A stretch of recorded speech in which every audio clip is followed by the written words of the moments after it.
ధనుర్మాసం సందర్భంగా శ్రీవారి ఆలయంలో సుప్రభాత సేవకు బదులుగా తిరుప్పల్లి ఎలిచి పాసురాలతోటి ధనుర్మాస ప్రత్యేక కైంకర్యాలు నిర్వహించబడతాయి.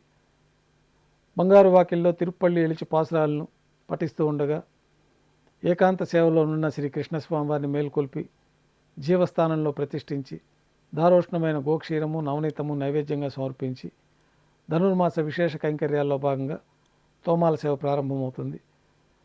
మూలమూర్తికి ఉత్సవమూర్తులకి శ్రీ వైకానస భగవత్శాస్త్రాక్తమైన విధానాలతో ఉపచారాలు సమర్పించి స్వామివారికి శ్రీవల్లి పుత్తూరు చిలకను అలంకరించి చతుర్వేద మంత్రాలతో మంత్రపుష్పాన్ని సమర్పించి నక్షత్ర నీరాజనము కర్పూర నీరాజనంతో ధనుర్మాస విశేష తోమాల సేవ పూర్తి అవుతుంది. సహస్రనామార్చన ప్రారంభమవుతుంది. ధనుర్మాసం సందర్భంగా శ్రీవారికి బిల్వపత్రాలతోటి సహస్రనామార్చన నిర్వహిస్తారు. నక్షత్ర నీరాజనము కర్పూర నీరాజనంతో సహస్రనామార్చన పూర్తి అవుతుంది.